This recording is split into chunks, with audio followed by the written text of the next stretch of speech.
새벽 4시 은지는 어둠 속에서 일어났습니다. 명절이면 늘 그랬어요. 시댁에 일찍 가서 음식 준비를 해야 했죠. 옆에서 자는 남편 준호를 깨우지 않으려 조심스럽게 움직였습니다. 시댁까지는 1시간 반 거리였어요. 5시 반에 도착하니 시어머니가 이미 깨어 계셨습니다. 이제 왔어? 늦었네. 빨리 들어와서 일 시작해. 인사도 받지 않았어요. 그저 일손이 필요했을 뿐이죠. 네, 어머니. 은지는 코트를 벗으며 부엌으로 향했습니다. 아직 준호는 차 안에서 눈을 비비고 있었어요. 남편은 6시 반쯤 들어오면 됐습니다. 하지만 며느리는 달랐죠. 부엌에 들어서자 산더미 같은 재료들이 보였어요. 파 다듬고 감자 깎고 고기 양념하고. 할 거 많으니까 빨리빨리 해. 시어머니의 지시가 이어졌습니다. 은지는 묵묵히 고개를 끄덕였어요. 손이 시릴 정도로 찬물에 파를 씻으면서 은지는 생각했습니다.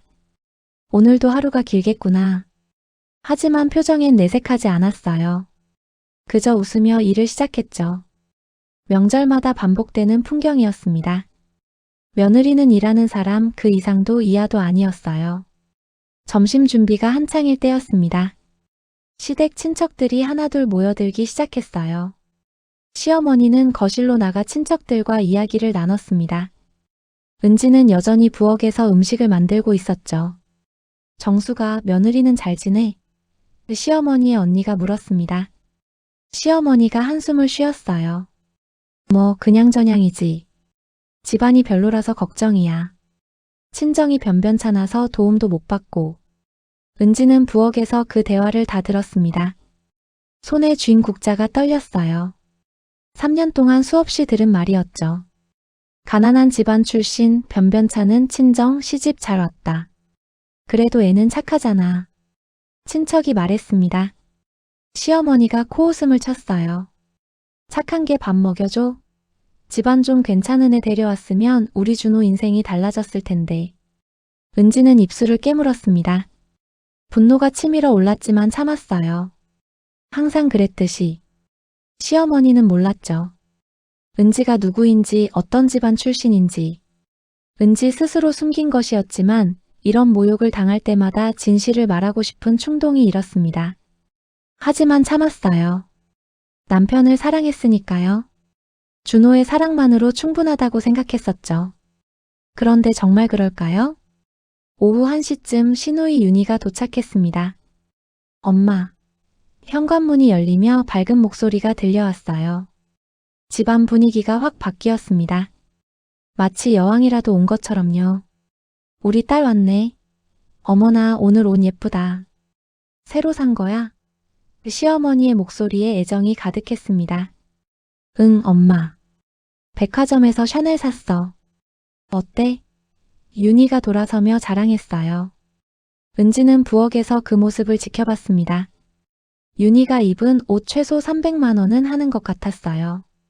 자신은 지금 5만 원짜리 마트 옷을 입고 있었죠. 부엌 일을 하기에 편한 옷으로요. 올케 언니 거기 있었어요? 윤희가 부엌을 힐끗 보더니 거실로 갔습니다. 인사도 제대로 하지 않았어요. 은지는 네 언니. 오랜만이에요 라고 말했지만 윤희는 이미 듣지 않았습니다. 윤희야 배고프지? 엄마가 한우 사놨어. 네가 좋아하는 1등급으로. 시어머니가 윤희를 소파에 앉히며 말했어요. 와 진짜? 엄마 최고. 윤희가 환하게 웃었습니다. 은지는 냉장고에서 한우를 꺼냈어요. 1kg에 20만 원이 넘는 최고급 한우였습니다. 자신은 3년간 한 번도 먹어본 적 없는 고기였죠. 가스레인지에 불을 켰습니다. 손이 떨렸어요. 식탁이 차려졌습니다. 윤희 앞에는 한우구이가 가득했고 갈비찜, 새우찜, 각종 고급 요리들이 놓였어요. 은지가 준비한 음식들이었죠. 하지만 정작 은지 앞에는 라면 한 그릇이 전부였습니다. 은지야, 너는 점심 먹었다며? 그냥 라면이나 끓여 먹어. 시어머니가 무심하게 말했습니다. 은지는 점심을 먹지 않았어요. 아침부터 음식만 만들었을 뿐이죠. 하지만 네, 어머니라고 대답했습니다. 윤희는 한우를 베어 물며 말했어요. 역시 엄마 집 한우가 최고야. 올케 언니도 먹어봐요. 하지만 시어머니가 끼어들었습니다. 얘는 됐어. 이거 비싼 거라서. 윤희 내가 많이 먹어. 그 순간 은지의 숟가락이 멈췄습니다. 라면 국물이 목구멍으로 넘어가지 않았어요. 모욕감이었죠. 자신은 이 집 사람이 아니라는 걸 그렇게 선명하게 보여주는 순간이었습니다. 준호가 불편한 표정으로 은지를 봤어요. 어머니, 은지도 말을 꺼내려 했지만 시어머니가 차갑게 쳐다봤습니다. 준호야, 내 월급으로 그런 비싼 고기 사줄 수 있어? 이건 내 돈으로 산 거니까 내 맘대로 할 거야. 은지는 라면을 다 먹지 못했습니다. 그냥 숟가락을 내려놓고 설거지를 시작했어요. 눈물이 날 것 같아서 고개를 숙였죠. 싱크대 앞에서 조용히 흐르는 물소리만이 은지의 마음을 위로해줬습니다. 저녁 무렵 시아버지가 무거운 표정으로 거실에 앉아 있었습니다. 회사 일로 스트레스를 받는 듯 했어요. 시어머니가 걱정스러운 얼굴로 물었죠. 여보, 무슨 일이에요? 회사가 좀 어렵게 됐어. 시아버지가 한숨을 쉬었습니다. 거래처에서 계약을 파기했어. 당분간 자금 사정이 빠듯할 것 같아. 시어머니의 얼굴이 굳었어요.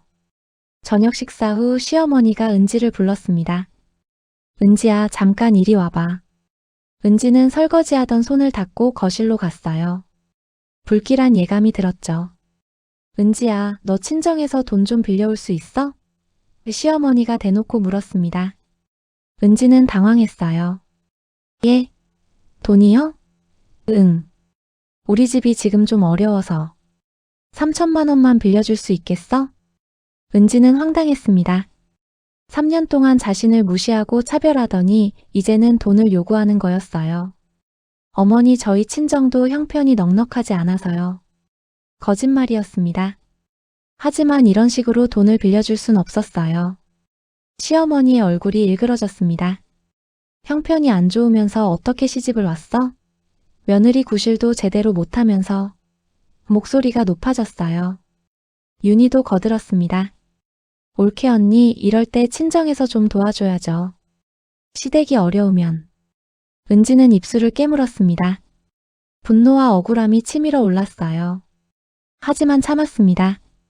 죄송해요. 제가 어떻게 할 수 있는 일이 아니라서요. 그날 밤 집으로 돌아온 은지는 한참을 멍하니 앉아 있었습니다. 준호가 걱정스럽게 물었어요. 은지야, 괜찮아? 어머니가 너무하셨어. 은지는 고개를 저었습니다. 괜찮아. 하지만 괜찮지 않았어요. 마음속 깊은 곳에서 뭔가가 끓어오르고 있었죠. 내가 왜 이런 취급을 받아야 하지? 은지에게는 비밀이 있었습니다. 결혼하면서 남편에게도 시댁에게도 말하지 않은 것이 있었어요. 바로 자신의 직업이었죠. 은지는 강남에 있는 대형 병원의 흉부외과 전문의였습니다. 의대를 수석 졸업하고 레지던트 과정도 최우수로 마쳤어요. 현재 연봉은 3억이 넘었죠. 전문의가 된 지 5년 차 이미 업계에서는 실력 있는 젊은 의사로 이름을 알리고 있었습니다. 하지만 은지는 시댁에 이 사실을 숨겼어요. 준호를 만났을 때 그는 평범한 회사원이었습니다. 은지는 자신의 직업과 집안 때문에 사랑이 변질될까 두려워했죠. 그래서 작은 회사에 다니는 평범한 직장인인 척했습니다. 준호는 순수하게 은지를 사랑했어요. 그 마음이 너무 소중해서 은지는 결혼 후에도 계속 비밀을 유지했죠. 시댁에는 작은 회사에 다닌다고만 말했습니다. 시댁 사람들은 은지를 무시했지만 은지는 참았어요.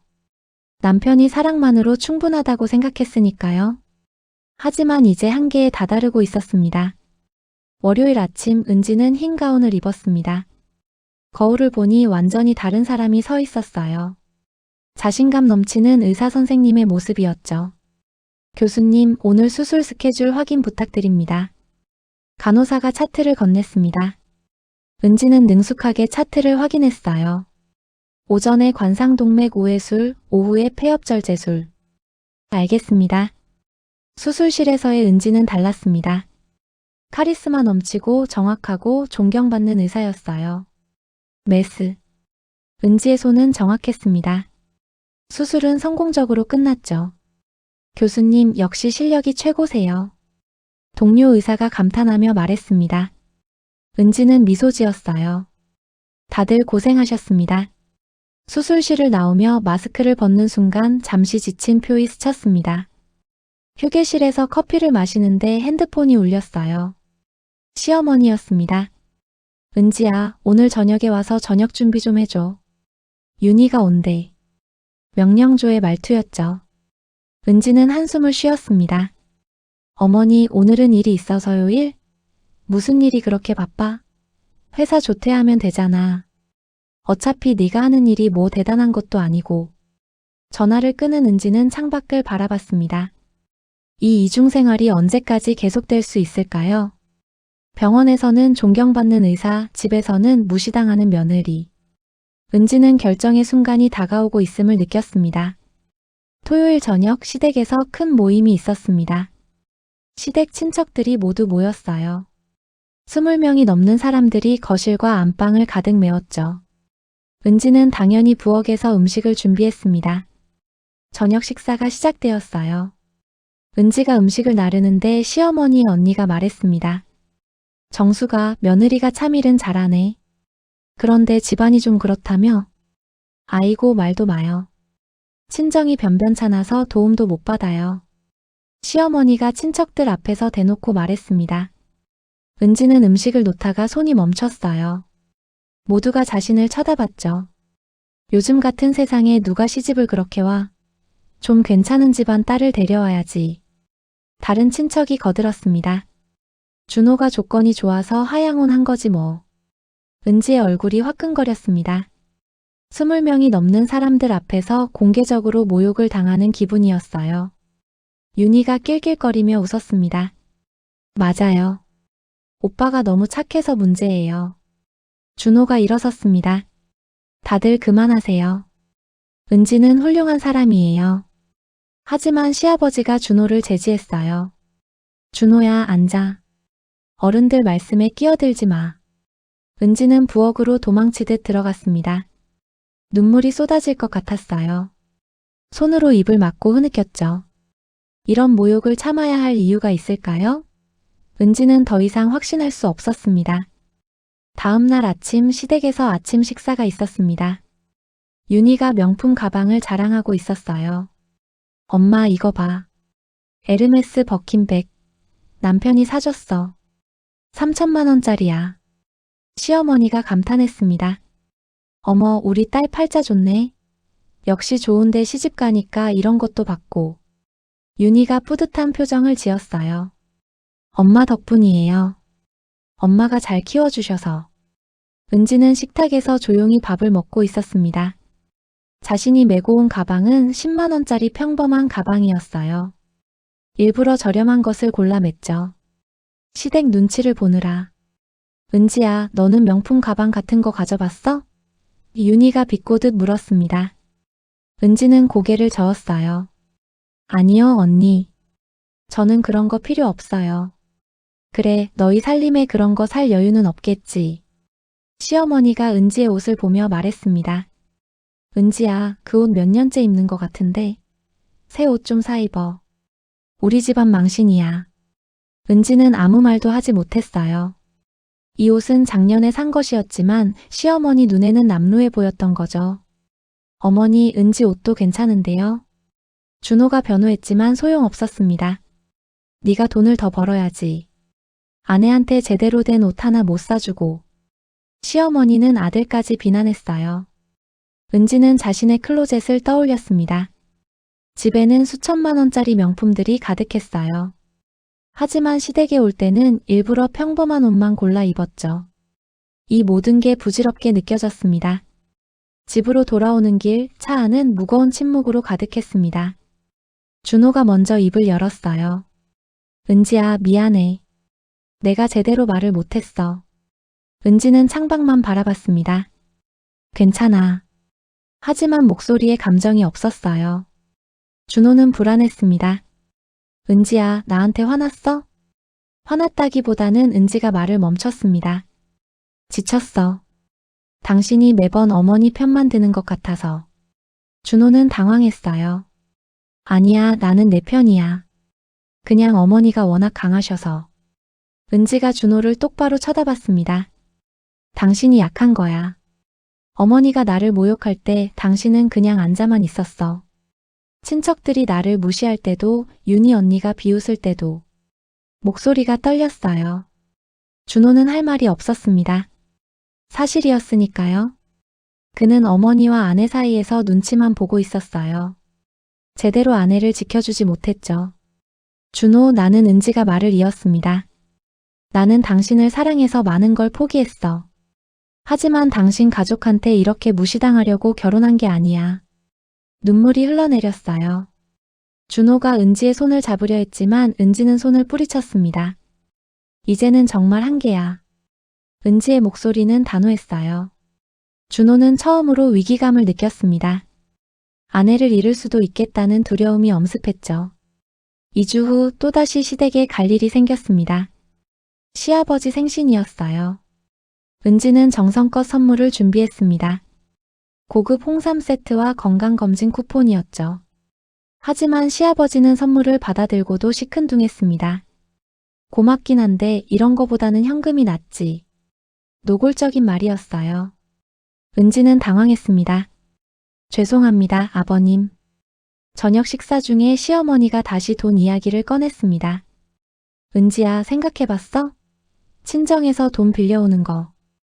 은지는 숟가락을 내려놓았어요. 어머니 정말 어려워요. 저희 친정도 형편이 어려우면 어떻게 사람을 만들었어? 시어머니가 목소리를 높였습니다. 시집 와서 3년 동안 해준 게 뭐 있어? 돈도 안 되고 애도 안 낳고 도대체 뭐 하는 거야? 은지의 얼굴이 창백해졌습니다. 시아버지도 거들었어요. 며느리가 친정 복이 있어야 시댁의 보탬이 되는 법인데 너 같은 며느리 데려와서 우리가 뭐 좋은 게 있어? 너 같은 며느리. 그 말이 은지의 가슴에 박혔습니다. 윤희가 옆에서 쌩긋 웃었어요. 올케 언니, 진짜 친정에서 좀 도와주면 안 돼요? 이럴 때 친정이 있는 거잖아요. 준호가 일어섰습니다. 다들 너무하시는 거 아닙니까? 은지는 잘못한 게 없어요. 하지만 시어머니가 소리쳤어요. 네가 뭘 알아? 내 월급으로 우리 빚 갚을 수 있어? 쓸모없는 며느리 데려와 놓고. 은지는 조용히 일어났습니다. 더 이상 참을 수 없었어요. 실례하겠습니다. 현관으로 향했죠. 준호가 따라 나왔습니다. 은지야. 하지만 은지는 돌아보지 않았어요. 차에 타자마자 은지는 울음을 터뜨렸습니다. 으흐흑 3년간 참아왔던 모든 감정이 폭발했어요. 준호가 은지를 안으려 했지만 은지는 밀쳐냈습니다. 당신 가족은 나를 사람으로 보지도 않아. 그냥 돈이나 가져올 수 있는 도구로만 봐. 은지의 목소리는 떨렸어요. 나는 이렇게 무시받을 사람이 아니야. 준호는 어쩔 줄 몰랐습니다. 은지야, 미안해. 내가 잘못했어. 내가 부모님께 제대로 말씀드릴게. 하지만 은지는 고개를 저었어요. 이미 늦었어. 3년이야, 3년. 집에 도착해서 은지는 곧장 침실로 들어갔습니다. 옷장을 열고 안쪽에 숨겨둔 서류 가방을 꺼냈어요. 그 안에는 자신의 진짜 신분을 증명하는 것들이 들어있었죠.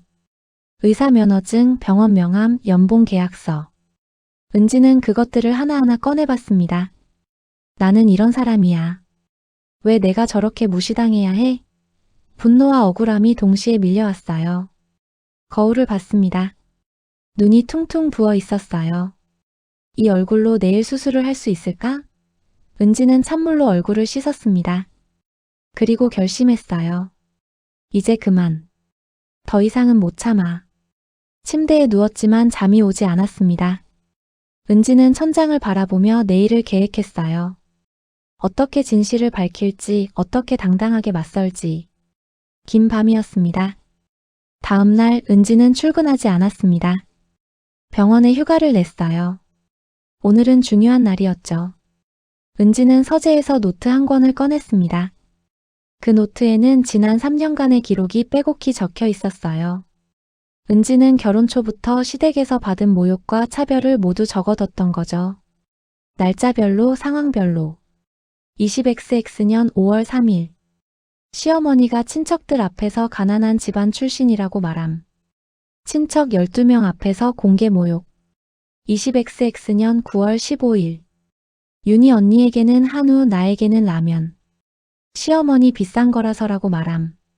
한 줄 한 줄 읽어 내려가며 은지의 눈에 다시 눈물이 고였습니다. 이렇게 기록해두지 않았다면 자신도 내가 예민한 건가 싶어서 참고 넘어갔을 거예요. 하지만 이렇게 정리하니 명백했습니다. 이건 학대였어요. 은지는 핸드폰을 꺼냈습니다. 변호사 친구에게 전화를 걸었어요. 지은아, 나 은지야. 혹시 지금 시간 돼? 상담 좀 받고 싶어. 친구는 흔쾌히 시간을 내줬죠. 변호사 사무실에서 노트를 보여줬습니다. 친구는 심각한 표정으로 읽었어요. 은지야, 이건 심각해. 정서적 학대야. 필요하면 법적 조치도 가능해. 은지는 고개를 끄덕였습니다. 아직은 법까지 갈 생각은 없어. 하지만 확실히 선을 그으려고. 그리고 은지가 잠시 멈췄습니다. 내 진짜 정체를 밝히려고. 이제 더 이상 숨길 이유가 없어. 그날 저녁 시어머니에게서 또 전화가 왔습니다. 은지야, 내일 저녁에 와. 중요한 이야기가 있어. 차갑고 명령적인 톤이었어요. 은지는 알고 있었습니다. 또 돈 이야기일 거라는 걸. 하지만 이번에는 달랐어요. 네, 어머니. 가겠습니다. 은지의 목소리는 차분했습니다. 준호가 의아한 표정으로 은지를 봤죠. 은지야, 괜찮아? 가기 싫으면 내가 혼자 갈게. 준호가 걱정스럽게 말했습니다. 은지는 고개를 저었어요. 아니야. 나도 할 말이 있어. 같이 가자. 은지는 그날 밤 자신의 진짜 옷들을 꺼냈습니다. 명품 브랜드 정장, 고급 시계, 디자이너 가방. 모두 병원에 출근할 때 입던 것들이었어요. 내일은 이걸 입고 가기로 했죠. 거울 앞에 서서 정장을 입어봤습니다. 완전히 다른 사람이 서 있었어요. 자신감 넘치고 당당한 여성. 이게 진짜 자신의 모습이었죠. 3년 동안 숨겨왔던. 내일이면 모든 게 끝나. 은지는 스스로에게 말했습니다. 더 이상 무시당하지 않아. 내 가치를 보여줄 거야. 결연한 표정이었어요. 침대에 누워 눈을 감았습니다. 내일이 기다려졌어요. 두렵기도 했지만 후련한 기분이 들었죠. 드디어 진실을 밝힐 수 있으니까. 은지는 그렇게 긴 밤을 보냈습니다. 폭풍 전야였어요. 다음 날 저녁 은지와 준호는 시댁으로 향했습니다. 은지는 명품 정장을 입고 있었어요. 샤넬 재킷에 에르메스 가방, 까르띠에 시계. 준호가 놀라 물었습니다. 은지야, 그 옷들은 어디서? 원래 갖고 있던 거야. 오늘은 이걸 입고 싶어서. 은지의 대답은 짧았어요. 준호는 더 묻지 않았습니다. 뭔가 이상한 기분이 들었지만요. 시댁에 도착했을 때 분위기가 심상치 않았습니다. 시아버지가 소파에 무너져 앉아 있었고 시어머니는 눈이 빨갛게 충혈되어 있었어요. 윤희도 와 있었죠. 왔니? 시어머니가 은지를 보더니 잠깐 멈칫했습니다. 은지의 옷차림이 평소와 너무 달랐거든요. 그 옷은?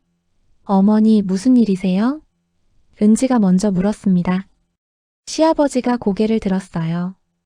회사가 부도났어. 충격적인 말이었습니다. 거래처가 계약을 파기한 게 아니라 완전히 손을 뗐어. 은행에서도 대출을 회수한대. 집까지 날릴 수도 있어.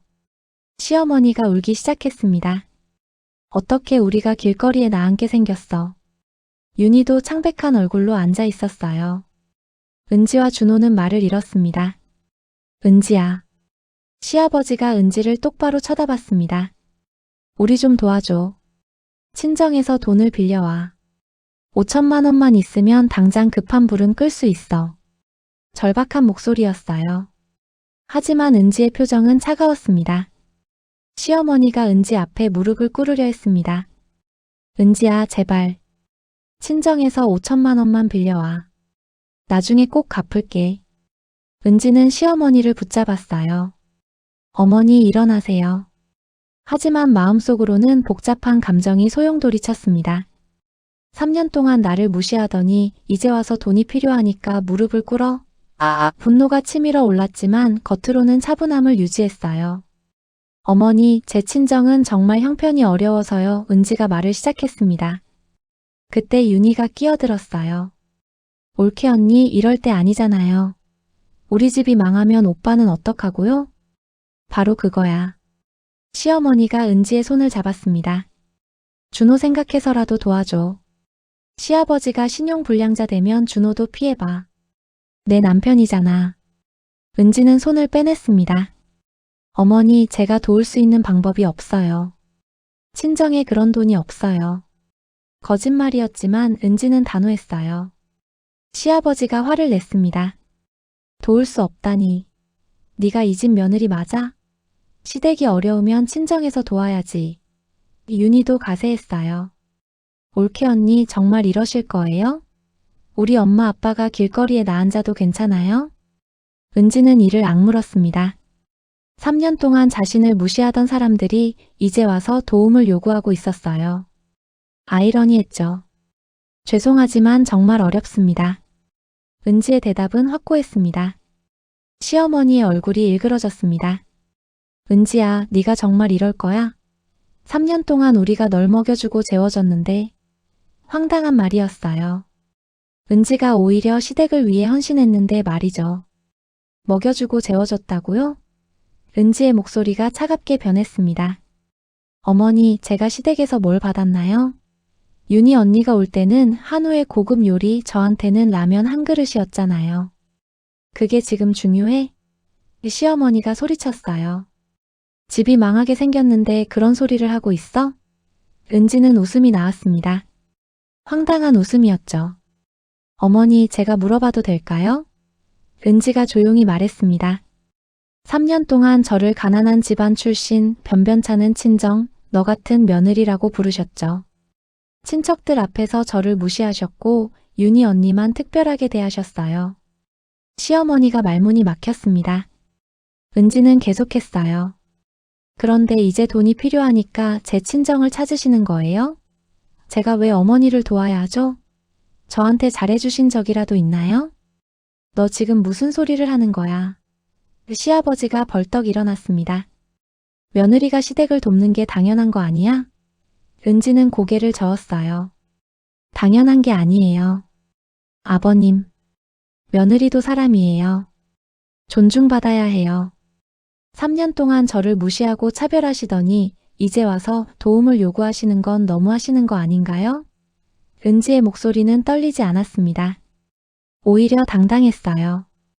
윤희가 벌떡 일어났습니다. 올케 언니, 지금 진짜 이러실 거예요? 우리 가족이 길거리에 나왔는데도 눈에 눈물이 가득했어요. 하지만 은지는 흔들리지 않았습니다. 언니도 저한테 잘해주신 적 없잖아요. 은지가 차분하게 말했습니다.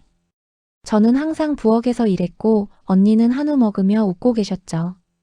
언니는 한 번이라도 제 입장을 생각해 보신 적 있어요? 윤희가 당황했습니다. 그건 엄마가 해주시는 거였고 맞아요. 어머니가 해주시는 거였죠. 은지가 끄덕였어요. 그런데 전 왜 차별받아야 했을까요? 저도 이 집 며느리인데. 지금 그게 중요해? 윤희가 소리쳤습니다. 아빠가 망하게 생겼는데 언니한테는 중요하지 않을 수 있어요. 하지만 저한테는 중요해요. 은지의 목소리는 단호했습니다. 윤희가 준호를 쳐다봤어요. 오빠, 올케 언니 좀 말려. 이게 뭐 하는 짓이야? 준호는 난처한 표정이었습니다. 윤희야, 은지 말도 일리가 있어. 우리가 은지한테 잘못한 게 많아. 뭐? 윤희가 믿을 수 없다는 표정을 지었어요. 오빠까지 올케 편을 들어? 정신 차려. 이러다 우리 다 망해. 그리고 은지를 향해 독서를 퍼부었습니다. 오빠 팔자 다 망쳤네. 왜 하필 올케 언니 같은 사람을 만났는지. 그 말에 준호가 화를 냈습니다. 윤희야, 너무하는 거 아니야? 하지만 은지는 오히려 침착했어요. 언니, 제가 오빠 팔자 망쳤다고 생각하세요? 재미있네요. 시어머니가 더 이상 참지 못하고 폭발했습니다. 네가 뭐라고 우리한테 이래. 가난한 집안 출신 주제에 3년 동안 숨기고 있던 본심이 드러나는 순간이었어요. 친정에 돈도 없으면서 시집은 왜 왔어?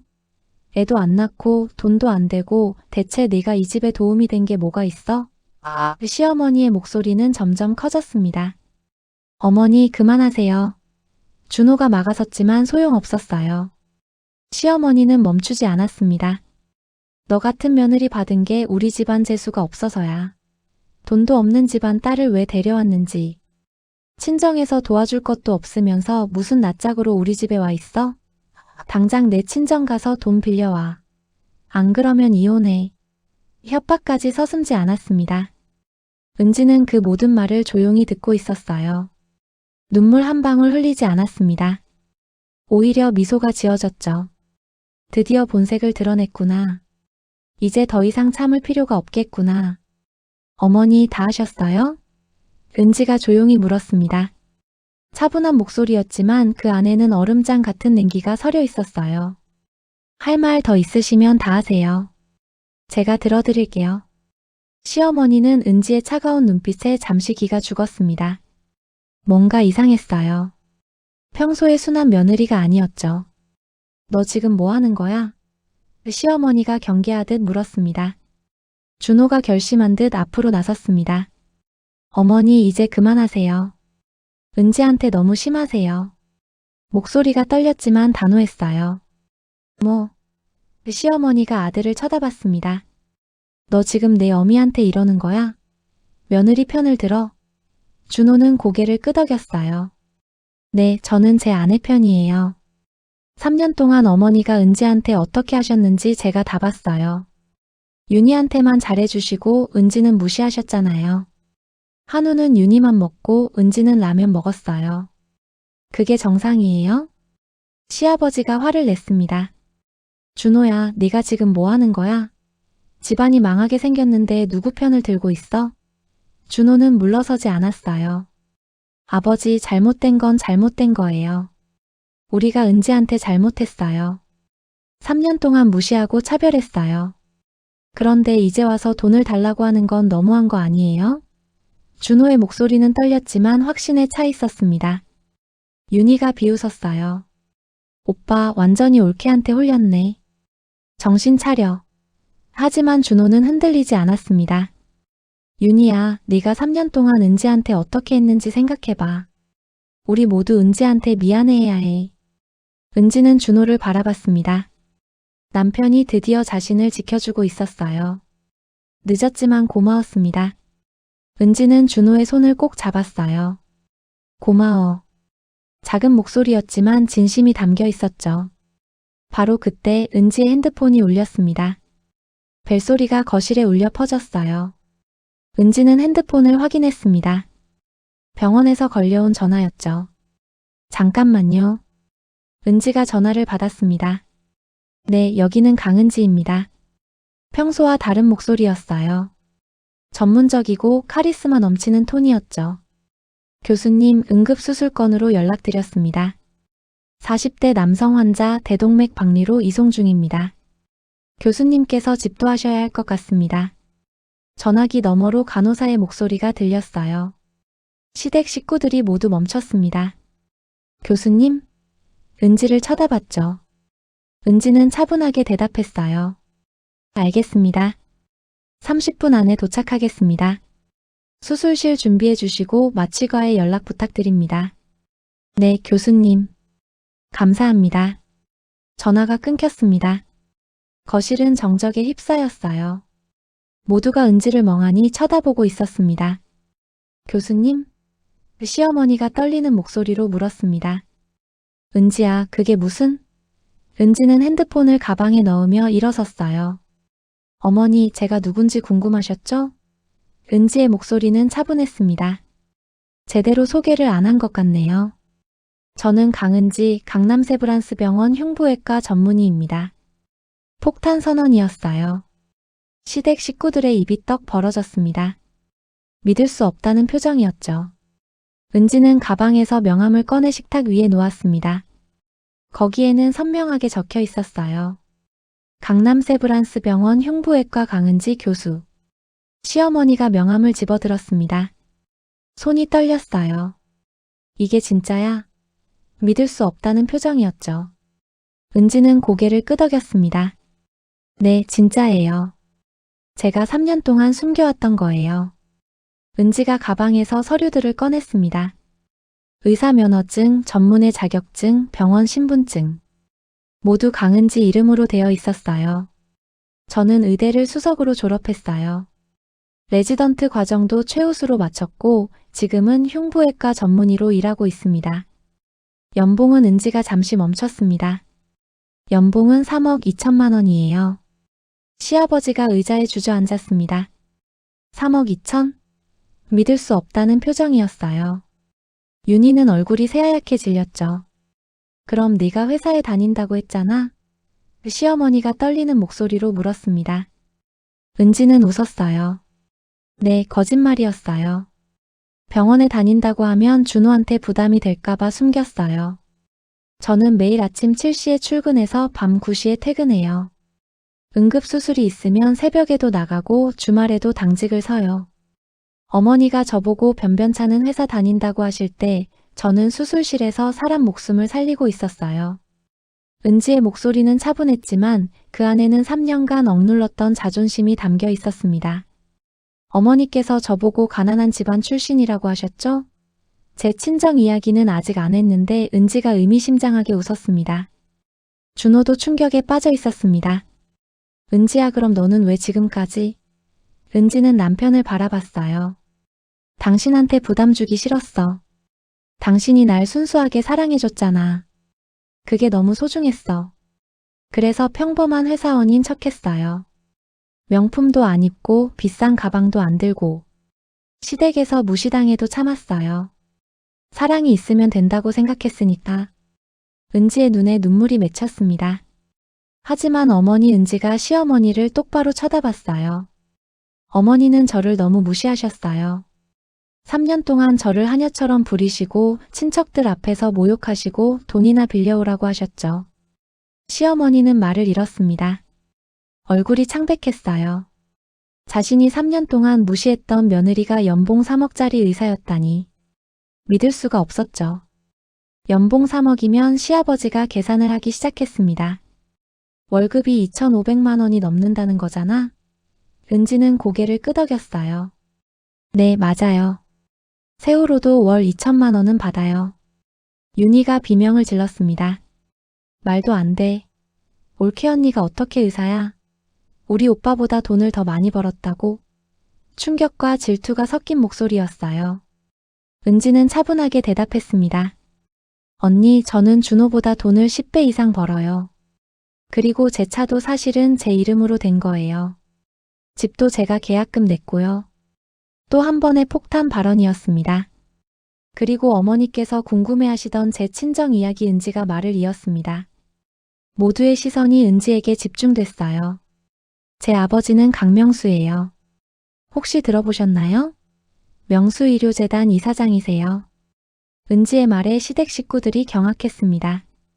명수의료재단은 전국의 5개 병원을 운영하는 대형 재단이었죠.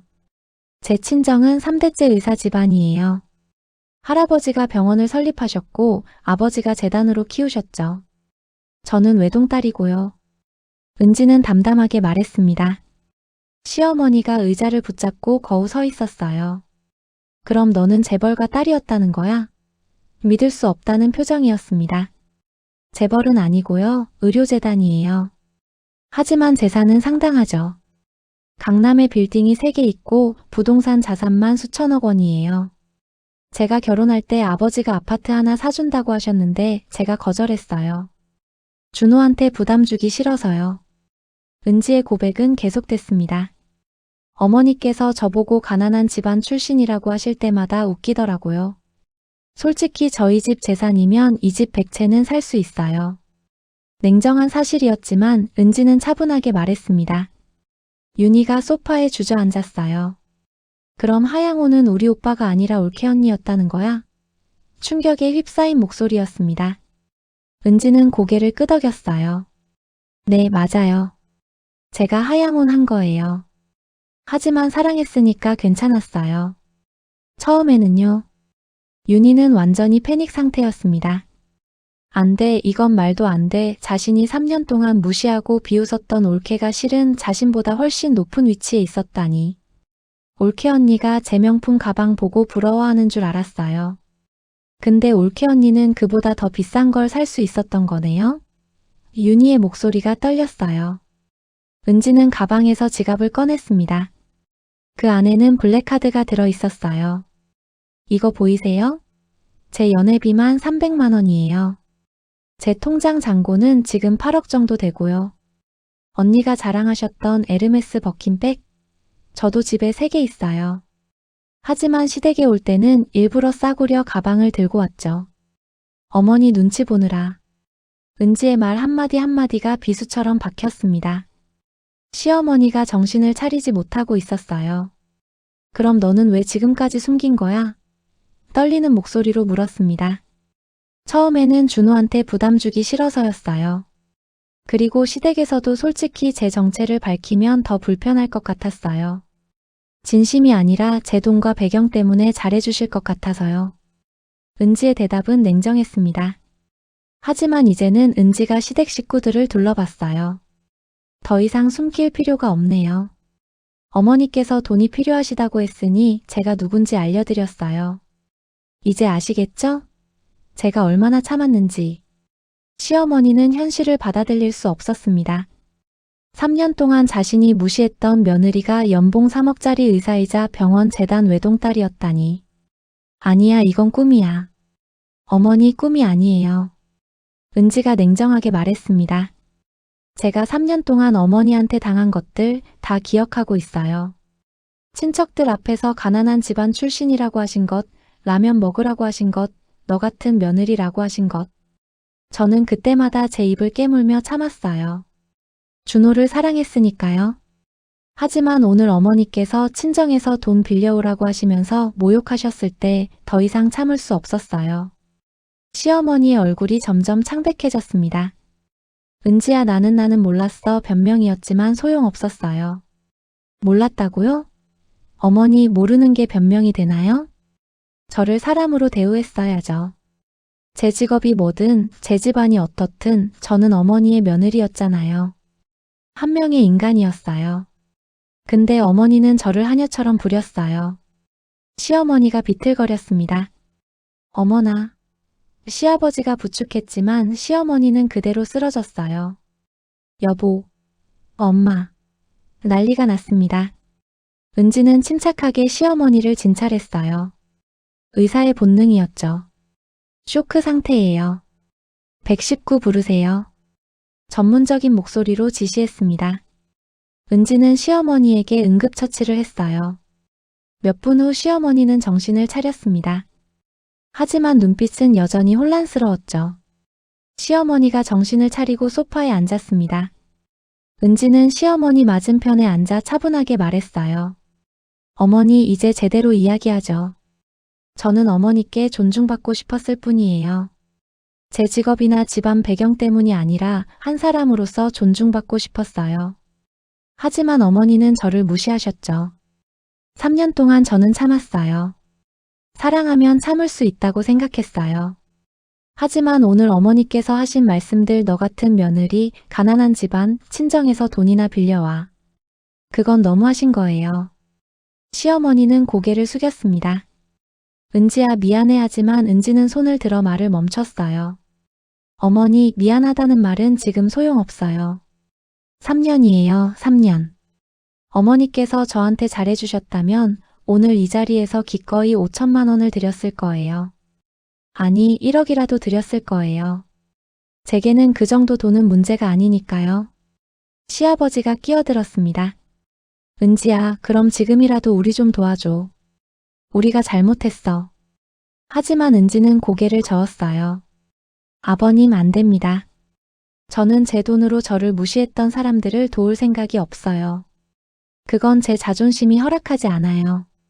단호한 거절이었습니다. 저는 의사예요. 돈이 많아요. 하지만 제 돈은 저를 존중해주는 사람들을 위해 쓸 거예요. 시어머니가 은지 앞에 무릎을 꿇었습니다. 은지야, 제발. 우리 잘못했어. 용서해줘. 진심 어린 눈물이었어요. 하지만 은지는 차갑게 시어머니를 내려다봤습니다. 어머니, 일어나세요. 지금 무릎 꿇으시는 건 제가 의사이자 재벌가 딸이라서죠? 제가 그냥 평범한 며느리였다면 이러지 않으셨을 거예요. 냉정한 지적이었습니다. 시아버지도 무릎을 꿇으려 했어요. 은지야, 우리가 정말 잘못했어. 다시 한 번만 기회를 줘. 하지만 은지는 막았습니다. 아버님도 일어나세요. 저는 돈 때문에 무릎 꿇는 모습을 보고 싶지 않아요. 3년 동안 어머니, 아버님, 윤희 언니 모두 저를 무시했어요. 그때는 무릎 안 꿇으셨잖아요? 그런데 제가 돈이 많다는 걸 알고 나니까 무릎을 꿇으시네요. 이게 진짜 사과인가요? 윤희도 울면서 다가왔습니다. 올케 언니, 미안해요. 제가 정말 잘못했어요. 다시 처음부터 시작할 수 없을까요? 하지만 은지는 냉담했어요. 언니는 저보고 오빠 팔자 망쳤다고 하셨죠? 30분 전에 하신 말씀인데 벌써 잊으셨어요? 은지의 기억력은 정확했습니다. 제가 의사라는 걸 알기 전에는 저를 무시하시더니 이제 와서 미안하다고요? 은지는 가방을 들었습니다. 죄송하지만 저는 이제 갈 거예요. 응급수술이 있어서요. 시어머니가 은지의 옷자락을 붙잡았어요. 은지야, 제발. 하지만 은지는 조용히 손을 떼어냈습니다. 어머니, 제 옷 놓아주세요. 은지의 목소리는 차가웠습니다. 저는 지금 환자를 살리러 가야 해요. 어머니께 쓸 시간이 없어요. 준호가 은지를 붙잡았습니다. 은지야, 잠깐만. 우리 이야기 좀 하자. 은지는 남편을 봤어요. 당신하고는 집에서 이야기할게. 지금은 정말 급해. 은지는 현관으로 향했습니다. 뒤에서 시댁 식구들의 울음소리가 들렸지만 돌아보지 않았어요. 차에 타서 시동을 걸었죠. 백미러로 보니 시댁 식구들이 대문 앞에 서 있었습니다. 망연자실한 표정들이었어요. 은지는 차를 출발시켰습니다. 뒤도 돌아보지 않고요. 병원으로 가는 길 은지는 핸들을 꽉 잡았습니다. 눈물이 흐르지 않았어요. 오히려 시원했죠. 드디어 짐을 내려놓은 기분이었습니다. 3년간의 굴욕, 3년간의 참음, 모든 게 끝났어요. 응급실에 도착해서 수술복으로 갈아입었습니다. 거울을 보니 의연한 의사가 서 있었어요. 이게 진짜 자신의 모습이었죠. 수술실로 향하며 은지는 마음을 다잡았습니다. 수술은 성공적이었어요. 환자의 생명을 구했습니다. 수술실을 나오며 동료 의사가 물었어요. 교수님, 오늘 좀 다른 것 같은데요? 뭔가 시원한 표정이세요. 은지는 미소 지었습니다. 그냥 짐을 하나 내려놓았어요. 6개월이 지났습니다. 은지와 준호는 여전히 함께였어요. 준호는 은지에게 진심으로 사과했고 은지도 남편을 용서했죠. 하지만 시댁과의 관계는 달랐습니다. 은지는 시댁에 단 한 푼도 주지 않았어요. 시아버지는 결국 파산했고 시댁은 작은 아파트로 이사했습니다. 윤희네 가족도 경제적으로 어려워졌죠. 시어머니는 몇 번이나 연락했습니다. 은지야, 우리 잘못했어. 제발 한 번만 봐줘. 하지만 은지는 냉정했어요. 어머니, 저는 용서할 수 없어요. 3년간의 모욕은 돈으로 해결될 문제가 아니에요. 은지와 준호는 새 아파트로 이사했습니다. 강남의 30평대 아파트였죠. 은지 이름으로 샀어요. 준호는 아내에게 미안해했지만 은지는 괜찮다고 했습니다. 당신만 나를 존중해주면 돼. 병원에서의 은지는 여전히 실력 있는 의사였어요. 환자들은 은지를 신뢰했고 동료들은 존경했습니다. 더 이상 이중생활을 할 필요가 없었죠. 가끔 은지는 그날을 떠올렸습니다. 시댁에서 진실을 밝힌 그날을요. 후회는 없었어요. 오히려 당당했죠. 자신의 가치를 지킨 것이니까요. 어느 날 저녁 준호가 물었습니다. 은지야, 가끔 내 가족이 미워? 은지는 고개를 저었어요. 미워하지는 않아. 그냥 실망했을 뿐이야. 사람을 겉모습으로만 판단하는 게 얼마나 어리석은지 보여줬잖아. 창밖을 보니 서울의 야경이 펼쳐져 있었습니다. 반짝이는 불빛들이 아름다웠어요. 은지는 미소 지었습니다. 사람의 가치는 직업이나 돈으로 매겨지는 게 아니었어요. 하지만 세상 사람들은 종종 있곤 했죠. 겉모습만 보고 판단하고 무시하고 차별했습니다. 은지는 그들에게 교훈을 주었어요. 조용하지만 확실하게. 3년 동안 참았던 며느리가 실은 누구보다 강한 사람이었다는 것을, 존중받지 못한 자리에는 더 이상 머물지 않는다는 것을요. 밤하늘의 별들이 반짝였습니다. 은지는 준호의 손을 잡았어요. 이제는 정말 자유로웠습니다. 더 이상 숨길 것도 참을 것도 없었죠. 때로는 당당하게 맞서는 것이 필요했습니다. 자신의 가치를 지키기 위해서. 그리고 은지는 그렇게 했어요. 차 한 잔을 마시며 은지는 생각했습니다. 나는 잘했어. 내 자존심을 지킨 거야. 그리고 그것으로 충분했습니다. 사람들은 가끔 묻곤 했어요. 용서하지 않는 게 옳으냐고. 하지만 은지는 알고 있었죠. 용서는 강요될 수 없다는 것을. 진심 어린 반성과 변화가 없다면 용서는 의미가 없다는 것을요. 시댁은 변하지 않았습니다. 여전히 돈만 바라보고 있었죠. 그래서 은지는 선을 그었어요. 명확하게, 단호하게. 그리고 지금 은지는 자신이 선택한 삶을 살고 있었습니다. 존중받는 삶. 당당한 삶. 그것이면 충분했어요. 가끔은 우리가 아무렇지 않게 던진 말이 누군가에게는 오래 남는 상처가 되곤 합니다.